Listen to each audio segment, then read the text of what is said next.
Dipicu suara pukulan drum yang dianggap terlalu bising, ketegangan tetangga di Cengkareng, Jakarta Barat berujung aksi saling lapor polisi. Teguran warga yang mengaku terganggu akan suara bising berubah menjadi cekcok mulut hingga berujung penganiayaan fisik.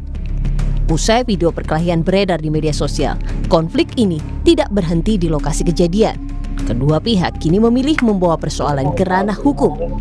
Mereka saling melapor ke polisi karena sama-sama mengklaim sebagai korban.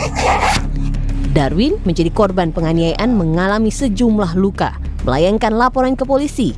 Pada laporan itu, Darwin melaporkan Dodo tetangganya dengan dugaan kekerasan bersama terhadap orang atau pasal 262 KUHP.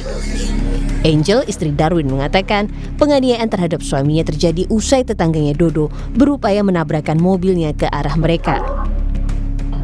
Cekcok adu mulut, lalu suami saya tidak lama pulang, lalu dia yang cekcok jadinya sama pelaku. Nah pas cekcok itu, orang tuanya pelaku tiba-tiba dari belakang mobilnya langsung sengaja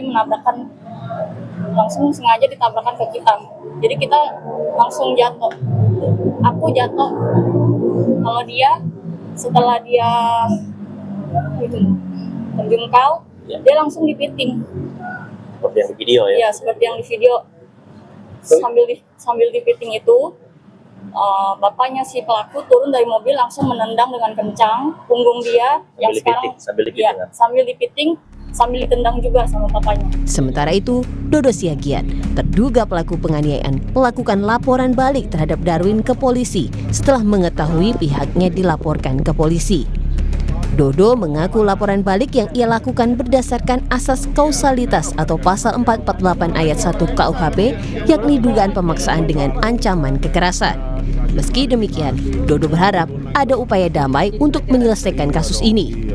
Pihaknya memastikan akan mencabut laporannya jika ada perdamaian. Bilang, udah LP dia. Oh, udah LP lain cerita, saya bilang. Udah LP. Ya udah, kita balik lagi ngomong ke RW, nggak jadi mediasi. Gitu. Saya langsung LP balik di sini. LP-nya apa? LP-nya kausalitas.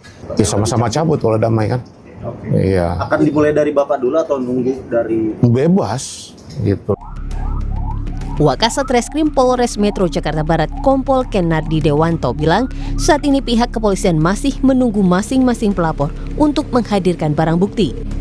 Jika nantinya kedua pihak telah melengkapi barang bukti laporannya, Polres Metro Jakarta Barat segera melakukan gelar perkara.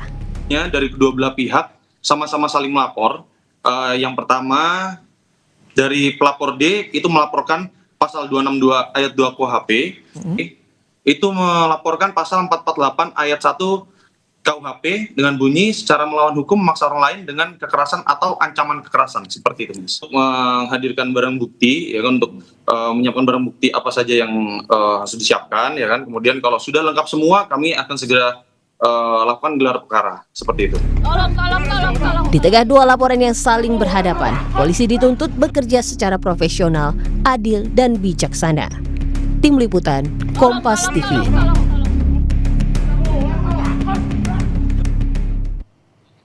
Lalu bagaimana penanganan terhadap aksi saling lapor dalam kasus penganiayaan yang dipicu suara bising drum? Kita bahas bersama Hermawan Sulistyo, Guru Besar Universitas Bayangkara Jakarta. Selamat petang, Prof. Kiki. Selamat petang. Ya, Prof, ini dalam kasus saling lapor ke Cengkareng, bagaimana kira-kira polisi bisa memastikan objektivitas ketika kedua pihak sama-sama mengklaim sebagai korban? Jadi karena ini bukan kasus pertama ya, kasus ketiga. Seingat saya ini kasus ketiga, maka pelimpahan berkasnya itu dinaikkan ke Polres, bukan ditangani oleh Polsek. Padahal kasus begini ini biasanya kan cukup di Polsek, dinaikkan ke Polres. Nah, polisi menghadapi dilema apakah restoratif justice, apakah proses hukum, ya tergantung. Ini lagi diketik, ini BAP-nya lagi diketik. Ini saya cek polisi sedang menulis kronologinya dan seterusnya, barang bukti yang ada. Nah, kita lihat nanti.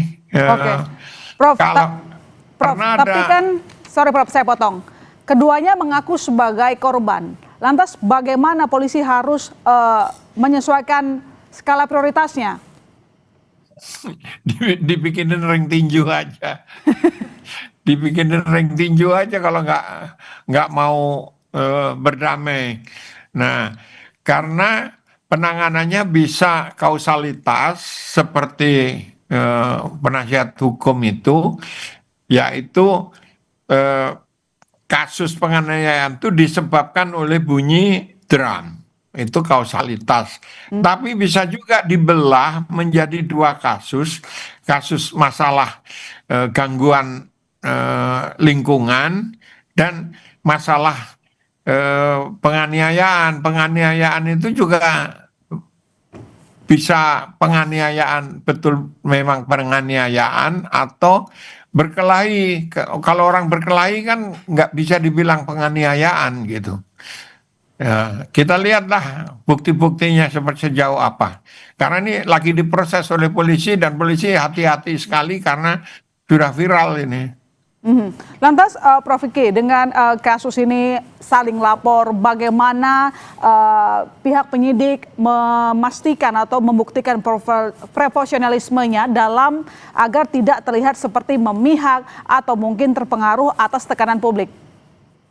Tapi kalau semua bukti sudah terkumpul, kemudian polisi ngambil keputusan, tetap saja akan ada kontroversi di ruang publik. Mengapa? Pasti orang terbelah. Oh, yang mukul itu salah. Oh, yang dipukuli itu yang salah karena bla bla bla bla bla. Nah, itu tergantung prinsip yang digunakan, apakah kausalitas atau terpisah gitu. Dan ini pasti tetap akan aja, apapun keputusan polisi tetap akan kontroversi karena sekarang saja publik sudah terbelah nih antara yang pro si A dan pro si B gitu.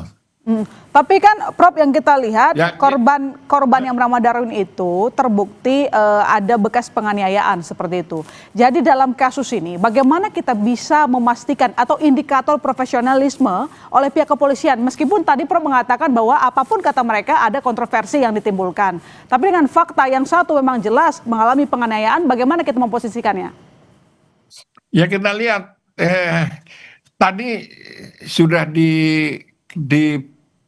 diputuskan, saya minta data, sedang diketikin, sedang ditelusuri pakai pasal berapa pasal penganiayaan. Saya bukan ahli hukum ya, saya tidak tahu pasal-pasalnya, tapi itu sudah dikenakan pas sementara pasal ini, pasal itu gitu.